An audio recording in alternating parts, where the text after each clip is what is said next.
Tudo bem, Pedro? Bem-vindo. Muito obrigado. Tudo bem, gente? Tudo bem. Tudo jóia. A gente estava falando dessa história do Barroso antecipar a aposentadoria para setembro, quando ele terminaria a presidência da corte. Você sabe de algum movimento nesse sentido ou é só uma hipótese? Não, eu só ouvi essas conversas no jornal, mas isso aí... Você lembra do Celso de Mello, que ele também todo ano ia aposentar por uns 20, 30 anos, ele ficou assim, todo ano aposenta. É verdade. Então, essas coisas você nunca sabe, né? Tem que esperar um pouco para ver. Aí, se ele aposentar, o Lula tem como indicar mais um, né? Eu acho que se ele te aposentar, ele vai estar fazendo um bem para ele mesmo, que está no momento que o Supremo está muito acossado, né? Muito cheio de problema, né? Então, vocês viram que até o filho dele mora nos Estados Unidos, aí tinha ido passar férias na Europa, e agora ele trabalha numa empresa de finanças, não lembro agora o nome, um banco, não voltou para os Estados Unidos por conta dessa questão do visto, de ele não poder entrar. Então... essas sanções que o Trump estabelece são medievais, né? Pega o cara e até a terceira geração. Lembra aquelas coisas de pena até a terceira geração que tinha no medievo? Assim,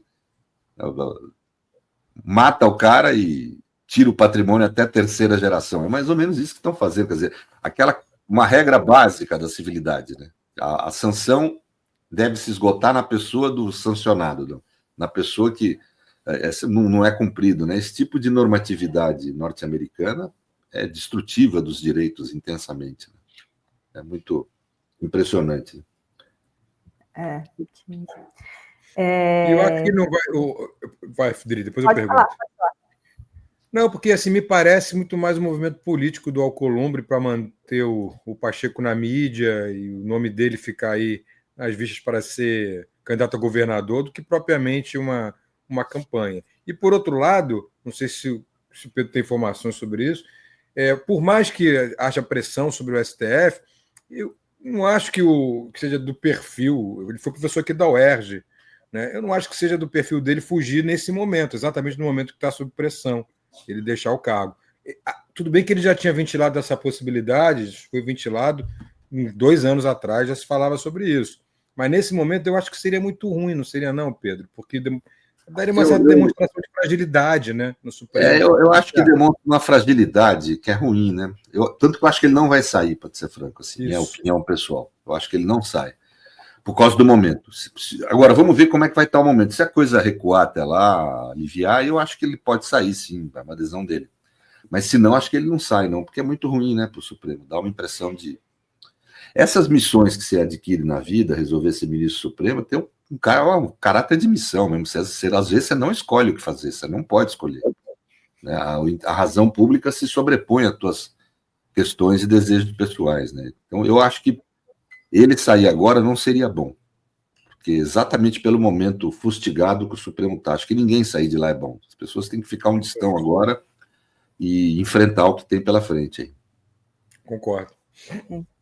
E, Pedro, muita gente começou a se especular que os ministros estariam divididos e depois o Gilmar Mendes deu uma declaração que não havia desconforto algum por conta da decretação da prisão domiciliar do ex-presidente Jair Bolsonaro. Como faz um tempinho que você não vem aqui, eu queria a sua opinião sobre essa prisão domiciliar. Você acha que foi uma medida correta?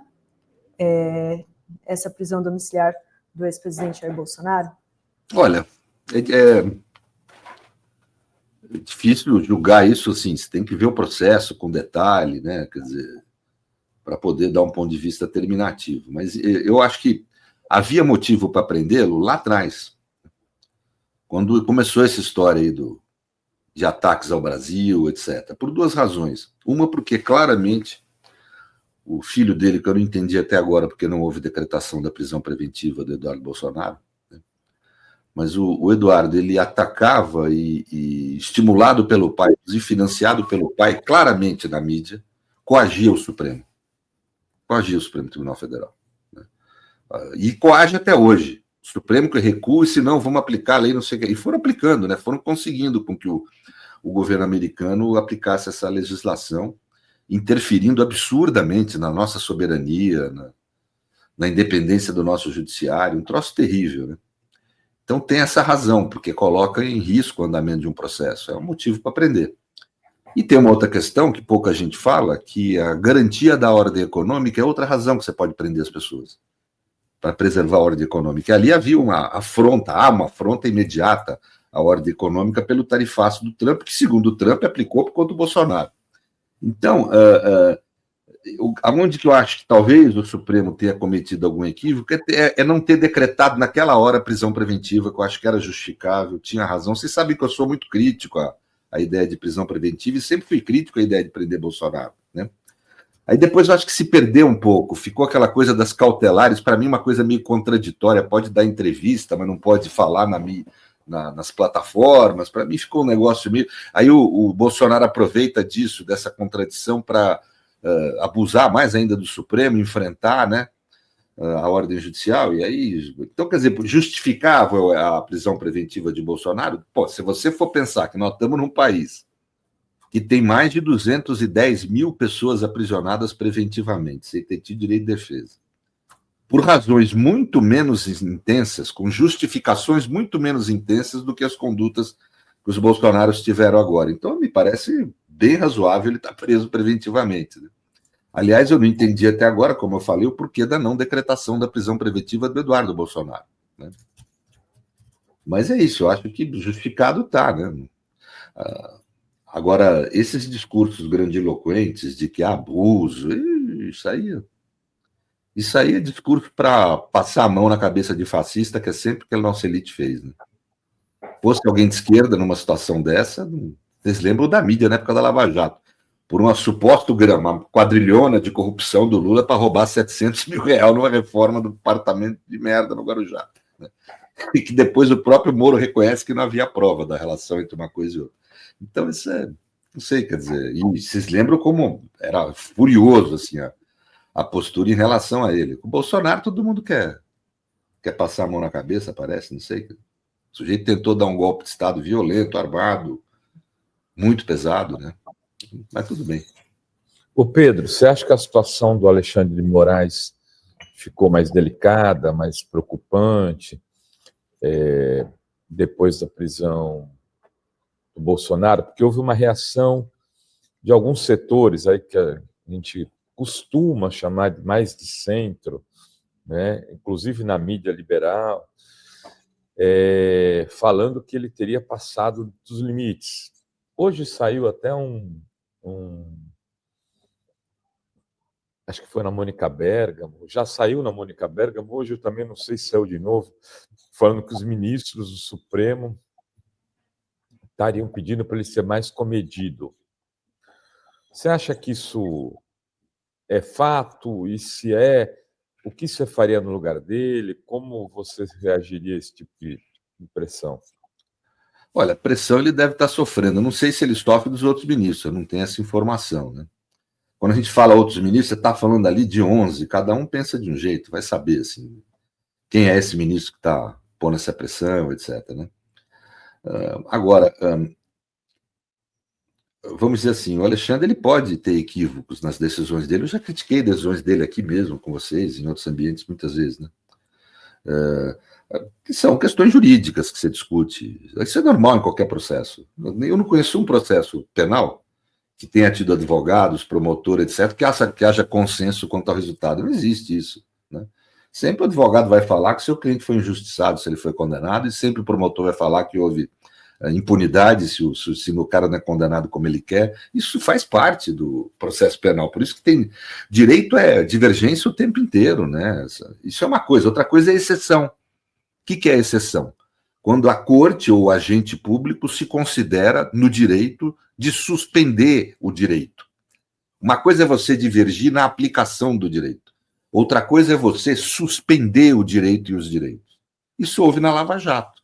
O TRF4 determinou estado de exceção numa decisão, declarou estado de exceção e falou que Moro não estava obrigado a cumprir a Constituição e as leis. Isso é diferente. Você fala, você não está obrigado a aplicar lei nenhuma, você está enfrentando uma situação de emergência excepcional em que você não deve aplicar as leis. No Supremo não houve nem cogitação disso, né? Agora, tem setores mais à direita, mais conservadores, que eu acho que estão reagindo como se estivesse havendo exceção. Não há.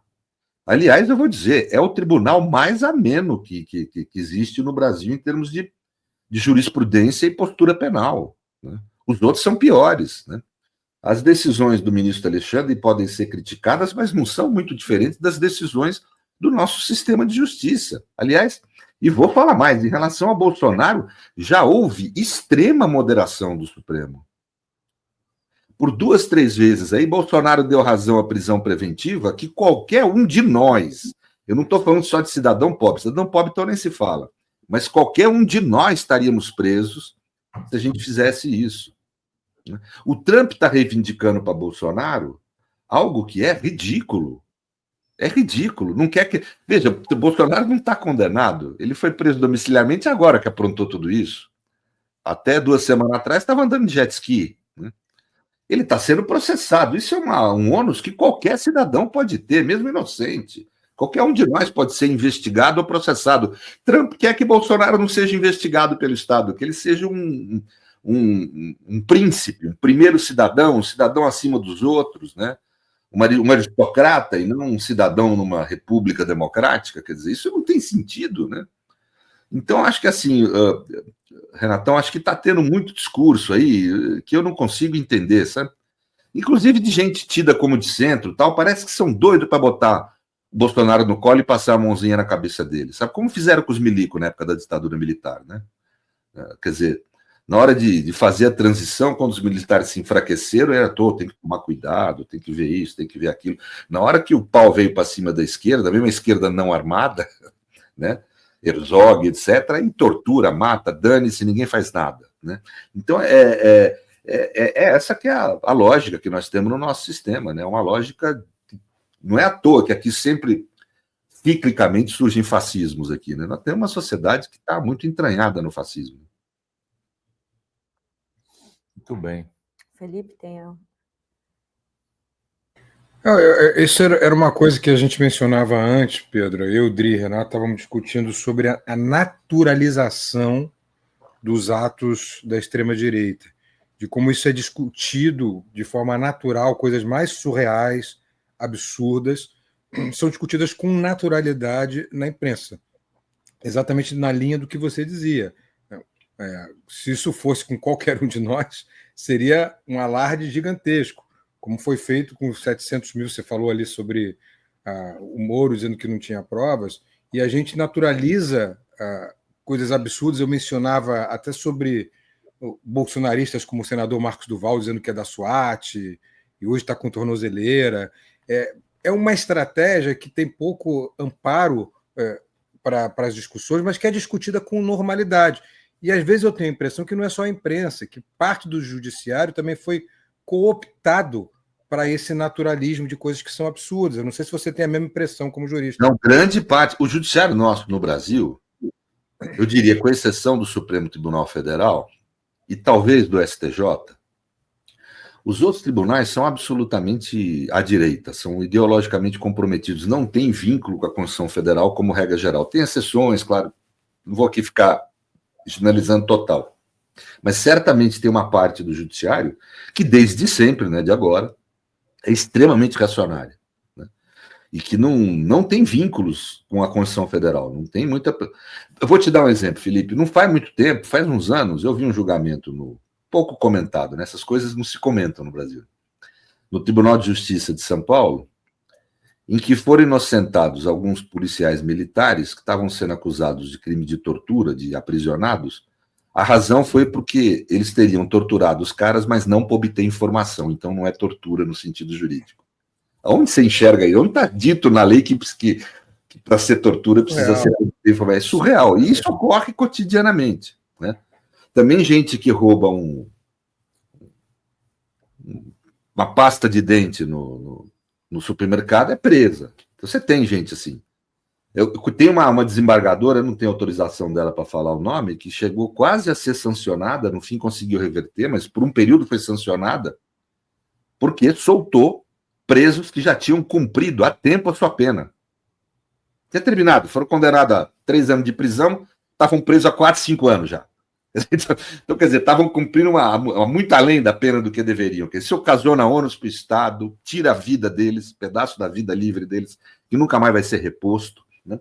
Pô, ela imediatamente, os caras, não, mas você deveria ter consultado a Câmara, a decisão colegiada, que é isso. A obrigação do magistrado é soltar imediatamente quem está preso ilegalmente. Né? Isso está na nossa condição. Né? Então, a prisão era absurdamente ilegal, né? Então, esse tipo de decisão é cotidiana. Eu não vejo ninguém da direita estrebuchar com isso. Né? Agora, com golpista, né? E tem umas coisas que eu não entendo. O Gabeira deu uma entrevista outro dia, não sei se vocês viram. Ele falou umas coisas que eu acho que não tem sentido. Não, tem lá uma mulher que está presa porque apoiou o Bolsonaro. Não conheço ninguém que está preso por ter apoiado pura e simplesmente o bolsonarismo. Ninguém. Isso não deve ser verdadeiro. Essa mulher deve ter aprontado alguma. Tem que ir lá ver o processo, ver que mulher que é essa, porque falou de forma muito solta. Um caso que, segundo ele estaria acompanhando, né? Caso. O Gabeira, para mim, é uma. Enfim, então, cara, mas que caso é esse? Mostre, pô. Se for o caso, tem que soltar essa mulher mesmo, imediatamente. Aí diz que ela estava de tornozeleira, mas que daí prenderam. Se prenderam, é porque ela deve ter desobedecido a cautelar da tornozeleira. Ninguém prende à toa assim, não é tão solto assim, né? Não é tão fácil assim. E dos casos que eu conheço no Supremo, eu tenho feito estudos, trabalhos sobre isso, não há nenhum desse tipo. Ali, quem está preso é porque, primeiro, alguns negaram fazer acordo, mas nem é o problema do acordo. Está preso porque cometeu crime grave, comandava processos vamos dizer, de insurreição pleiteando golpe de Estado. Isso tem prova cabal nos processos. Não é que tem dúvida, tem documento público pela internet, falas, etc. Tem os grampos dos celulares que mostram claramente marido falando para a mulher: não, vamos lá para os militares intervirem e acabar com essa palhaçada, tirar esse Lula do poder. Está escrito isso. A intenção do sujeito de ir a Brasília era dar um golpe de Estado, era futucar as Forças Armadas para que elas se mobilizassem para dar um golpe de Estado. Né? Então, e chegaram lá e quebraram tudo, inclusive a sede do Supremo Tribunal Federal. Mas não quer ser julgado pelo Supremo, agora eles querem tirar a competência. Não quebre a sede do Supremo, que você não é julgado pelo Supremo. Mas se você vai lá e quebra uma sede de qualquer tribunal no mundo, você tem o princípio do contempt of court, da defesa do próprio tribunal. Não tem jeito, é o tribunal mesmo que vai julgar. Né? E tem que ser. Então, essas coisas, sinceramente, eu creio que não sei, eu me lembro do Lula preso, ninguém não via essa mobilização toda no ambiente do centro, etc. Ao contrário, né? Festejaram e tal. Então, essa gente que se diz no Brasil não é centro, nada. Ao contrário, não abriu um espaço para debater sequer Exato. os argumentos que o outro lado apresentava. E aí, quando eu digo outro lado, juristas de grande porte como Pedro Serrano. Mas veja, o Renato, tinha que fazer a mídia, se quer ver um debate sério, tem que fazer um debate sério. As nulidades que os advogados de Bolsonaro alegam. Vamos fazer um levantamento de quantas pessoas que estão presas em que houve esse mesmo tipo de alegação? Vamos soltar todo mundo, então? Você é para soltar o pessoal do golpe? Porque por que você vai manter preso 210 mil pessoas e soltar só os golpistas? A OAB fez uma queixa, não pode ter decisão anterior do processo devido para... Legal, mas fala isso em relação aos golpistas. E 210 mil pessoas? Cidadãos brasileiros que estão presos antes de decisão final. Né? Eu não tenho problema de soltar desde que solte todo mundo. Eu sou contra haver prisão preventiva no Brasil dessa forma banalizada. Né? Acho que só justificaria, se fosse para chutar aqui, 10, 12 pessoas presas em prisão preventiva no Brasil, não 210 mil. Né? O resto tem que soltar, então vamos soltar. Agora, soltar só o povo do golpe? Por quê? O crime que eles cometeram é gravíssimo. E quem diz isso é a lei. E a lei que foi sancionada, produzida por Jair Bolsonaro. Ele é que assinou a lei, ele que sancionou. Agora, é só para aplicar para os outros, não para ele? Aí não dá, né? Quer dizer, então, eu não vejo lógica nesse tipo de afirmação. Há um efeito lupa no processo comunicativo nessa questão. Eles pegam um problema qualquer, um defeito que tem numa decisão judicial, e tem. Né? e tem defeitos, né? Mas põe uma lupa sobre aquilo como se aquilo fosse um problemão, quando é algo que acontece em qualquer processo penal, né? Se for fazer comparação, se a gente pegar aqui, dá para falar assim, ó, vamos pegar a esmo, qualquer processo penal e comparar. Vamos ver se não tem problemas semelhantes ou piores, né? Então, não adianta você exigir um julgamento divino. São seres humanos julgando seres humanos humanamente, porque os seres humanos julgados estão tendo seus direitos observados, seus direitos essenciais de defesa, amplo processo, de chiadeira, de recurso, estão podendo tudo, né? Quer dizer, tanto que a gente vê televisionado, público, a conduta do juiz passa por uma lupa, quer dizer, ou seja, são seres humanos humanamente sendo julgados, né? Com tudo de ruim e de bom que o ser humano tem, né? Não é um julgamento divino, perfeito, absoluto, e nunca vai ser. Quem pleiteia, mas faz parte do discurso da defesa deles pleitear um julgamento absolutamente perfeito, sem problemas, que não cause consensado. Não existe consenso em processo. A lógica do processo é não haver consenso, né? Então é óbvio que sempre vai ter gente que vai falar que tem nulidade em qualquer processo, qualquer um. Isso eu falo aqui, qualquer um, né? A questão não é essa, a questão é saber a exceção, né? Houve claro descumprimento de algum direito essencial mesmo? Ou é uma mera irregularidade? Ou nem irregularidade há? O que há é divergência de interpretação. E aí vale a interpretação de quem decide. Desculpa. É isso que é jurisdição. Então, essas questões, o que eu vi até agora no julgamento são divergências de interpretação, né? Em que os advogados de defesa divergiram de algumas decisões dos juízes que restringem direitos dos seus réus, dos seus assistidos, o que é normal. Né? Tem que fazer isso mesmo, é normal. O advogado está lá para defender o interesse do réu, não para fazer justiça. Quem está lá para fazer justiça são juízes, né? Agora, divergência de opinião e de ponto de vista sempre há no direito, né? O que não pode haver é o que houve na Lava Jato, decretação de estado de exceção pelo tribunal.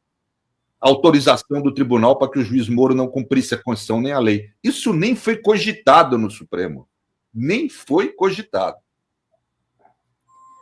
Ô Pedro, agora, né, na semana passada a gente teve aquela invasão, destruição dos bolsonaristas e voltou ao tema a questão do fórum, discussão do fórum privilegiado, que seria agora a anistia, teria ficado, né, o Mota não teria feito acordo, mas essa questão do fórum teria entrado. Você acha que isso poderia beneficiar o Bolsonaro se eles conseguirem aprovar uma medida dessas, como o fim do fórum? A melhor pessoa para discutir isso é algum processualista penal, tem o Cacá, essa turma que conhece mais que eu. Me parece que não se aplicaria, porque você já está na fase final do processo, primeiro por causa disso, né? Outra, eu não sei se teria validade essa lei, porque há uma previsão no regimento interno do Supremo, e não pode ser o Congresso a mudar regimento interno, e regimento interno tem patamar de lei, né, hierarquicamente falando. Há uma previsão de que, quando o crime acontece no interior do Supremo, é o Supremo que deve investigar e julgar, né? E isso não é por foro privilegiado, é porque é contempt of court, é mecanismo de defesa da corte, né? Então, e ali quebraram a sede do Supremo Tribunal Federal, planejaram matar o ministro do Supremo Tribunal Federal. Então, tudo isso é motivo. Quem é que vai julgar um caso desse? Um juiz de primeiro grau? O juiz de primeiro grau vai dar uma ordem de busca e apreensão no gabinete do ministro do Supremo? Olha a anarquia que isso é no sistema de justiça. O sistema de justiça tem hierarquia. O Supremo é superior ao STJ, que é superior aos tribunais de justiça, que é superior ao juiz de primeiro grau. Você vai pôr juiz inferior para julgar atos que aconteceram no tribunal superior? Né? Realmente é uma situação que não tem cabimento no nosso sistema de justiça, é anárquico. Então, tudo isso tem que ser levado em conta pelo Supremo, caso o Congresso tenha essa decisão, para ver como aplicar essa lei aprovada pelo Congresso, se é que tem que aplicar, se não é para culminar por nulo, inválido, inconstitucional, né? Tem que ver. Mas, assim, eu olhando como constitucionalista, eu fico um pouco... Que sistema de justiça é esse? Eu não conheço nenhum do mundo que seja assim. O crime ocorre na sede do Supremo Tribunal Federal, o juizinho de primeira instância que vai julgar o caso? Não existe isso, gente. No lugar do mundo.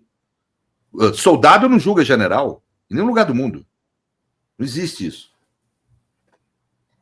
Entendi.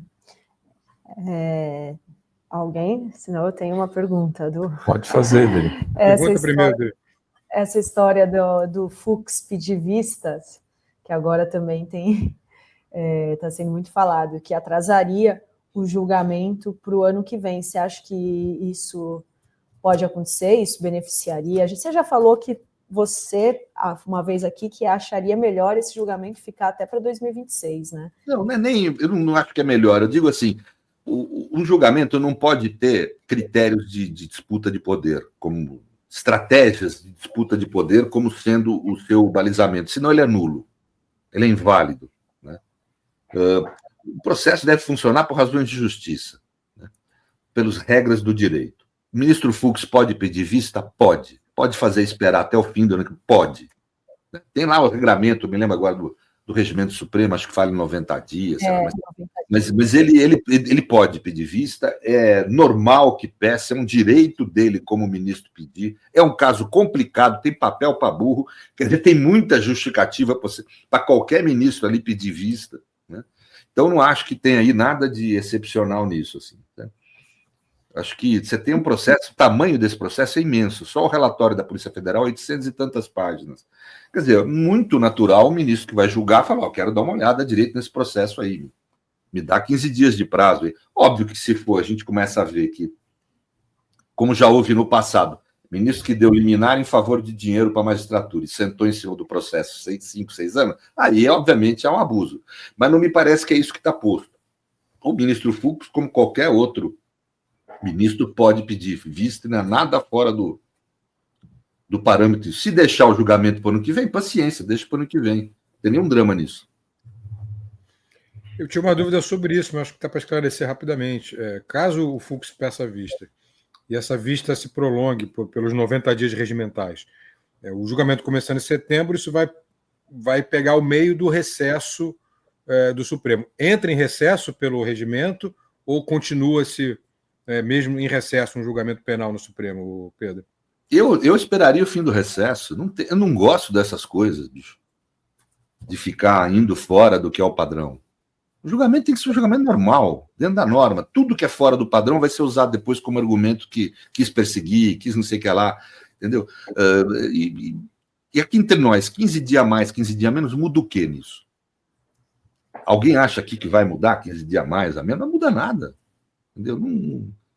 A coisa tem que seguir a sua toada, né? Acho que não tem a toada normal do processo. Um processo desse é normal demorar um pouco mais. É um processo complexo, tudo. E você vai ver que no fim, na hora que a gente chegar no fim do processo, olhar para trás, foi um processo de tempo curto, porque ele foi julgado numa instância só. Então não tem como esse processo ser demorado. Prescrever crime, uma época chegaram, você lembra que cogitaram disso? Uma época eu falei, é surto. Às vezes a mídia nossa também tem surto. Algumas coisas. Mas você tem ideia de quanto tempo demora para prescrever esses crimes na lei atual? Depois que eles mudaram, na época do governo Dilma, mudaram o prazo das prescrições, deixou de haver prescrição em concreto, você só tem prescrição em abstrato. Quando você conta pela pena máxima, essas penas são elevadas, vai prescrever, sei lá, quando o Bolsonaro já estiver morto, com certeza. Nós também. Prescrição no Brasil hoje já não rola mais, não é como era antigamente. Então não tem perigo de prescrição, o tempo tem que ir de acordo com o tempo normal do processo. O juiz pediu vista, até é direito dele, não tem o que discutir. Ou seja, a chance desse processo virar o ano é enorme, né, Pedro? Não sei, depende dos incidentes, né? Que eu expliquei aquela vez, aí que falaram, não, vai julgar até agosto. Eu falo, depende dos incidentes. Se não tiver incidente nenhum, pode ser que julgue esse ano. Mas aí depende do ministro que pede vista, do recurso que se ingressou e que tem que se julgar. A defesa tem direito a recorrer em algumas situações e precisa ser julgado o recurso dela. Não dá para querer atropelar. Se quiser atropelar, aí nós entramos num caminho errado. Perder a chance histórica de deixar para os nossos netos a marca que nós fomos uma geração que reagiu à violência extremista nos limites da democracia e democraticamente punimos severamente golpistas que tentaram arrebentar com a democracia nossa, com os nossos direitos. Vamos perder essa chance de fazer isso de um jeito correto. Mesmo com pressão internacional, né, agora do Trump. Mas isso não pode levar em conta. O Supremo Tribunal Federal não pode levar em conta esse tipo de pressão. Nós, sociedade, temos que reagir em relação a esse tipo de pressão. E vou dizer aqui com muita clareza, nós temos que cobrar dos bancos. Quem tem que nos defender lá fora, judicialmente, não é um ministro do Supremo que vai se rebaixar aí a justiça comum de um outro país para mostrar que as decisões do Supremo Tribunal Federal Brasileiro são corretas. Não é isso que tem que ser feito. Nós não podemos rebaixar o nosso país a tanto. Agora, os bancos, sim, têm que enfrentar essa lei do Trump, não dar vigência a ela no Brasil, e na hora que for multado, etc., ir para a justiça americana demonstrar que houve abuso do poder americano quando decretou a lei. Ou seja, são os bancos quem tem que defender a nacionalidade. Essa história de banco querer dar cumprimento à decisão do Trump em território nacional, para mim tem que haver reação da sociedade severa em relação a isso. Essa gente ganhou muito dinheiro do nosso país por um bom tempo, eles têm dinheiro, grana, estrutura, tudo para enfrentar, né? Então, quem tem que ir lá fora enfrentar na justiça americana as ordens do Trump são os bancos, que têm que determinar que não vão obedecer essa lei em território nacional. Eles têm um dever com o país nesse momento. Não pedir que o ministro Alexandre vai se rebaixar aí lá aos Estados Unidos para sujeitar a funcionários de quinto escalão na esfera administrativa e a juízes de piso lá de Nova York, entendeu? Juízes de primeiro grau, se a decisão da Suprema Corte brasileira está correta ou não, face à nossa Constituição. Pelo amor de Deus, né? Isso é impensável. Agora, os bancos não. Os bancos vêm, não aplicam a tal da lei aqui no Brasil, a ordem executiva do Trump, vão ser multados lá nos Estados Unidos, vão lá e recorrem da multa em juízo.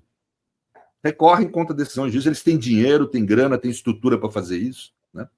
Agora, querer que o Supremo faça isso, pelo amor de Deus, né? Agora, Fernanda Melchiona, Pedro, está montando um projeto que obriga, né, apresentou hoje, vai apresentar acho hoje. que ela vem aqui amanhã explicar. Ah, é? Explica melhor, então, André. É um projeto... projeto para, justamente, da soberania nacional para impedir a lei Magnitsky prevaleça no Brasil. Isso aí que diz muito...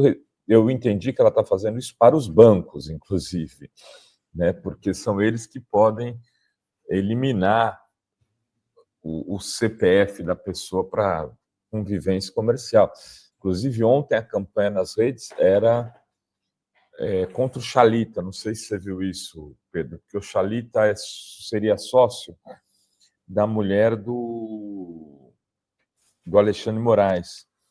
E o Alexandre estaria usando, então, o cartão de crédito do Chalita para as operações comerciais e tal.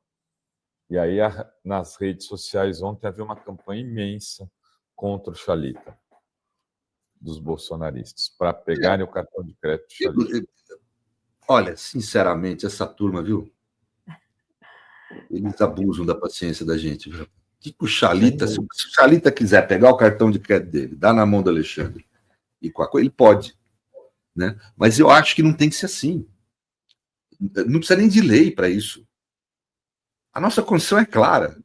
A ordem econômica é capitalista e livre, desde que obedecida à soberania nacional. Bancos não é iniciativa privada comum. Banco é atividade licenciada pelo Estado. O Estado outorga uma licença para ele poder operar. E é uma atividade controlada pelo Estado. Tem Banco Central, né? Pode haver intervenção de Banco Central em banco, ocorre todo dia em pequenos bancos e pequenas corretoras, né? Nos grandes é mais difícil acontecer, nunca aconteceu. Mas é possível haver. Ou seja, se o banco quiser ir contra a Constituição e as leis brasileiras e aplicar essa lei no Brasil é ir contra a nossa Constituição e nossas leis, se eles quiserem fazer isso, eles podem até perder a licença. O Estado pode exigir deles que não cumpram, que cumpram a lei nacional e a Constituição nacional. No território americano é diferente. Se eles têm agência lá, eles cumpram lá. Lá o Alexandre não vai poder ter conta, até decidir essa questão. E se bem que eles podem ir à justiça lá também para permitir que o Alexandre tenha conta lá, né? Mas eu acho que, de qualquer forma, não tem sentido. Estão sancionando um juiz brasileiro por ter exercido a jurisdição na forma que a nossa Constituição determina. Nem no caso do Moro, em que havia uma ordem do TRF4, que ele não precisava obedecer à Constituição e às leis, uma ordem não só inconstitucional, uma ordem de estado de exceção, né?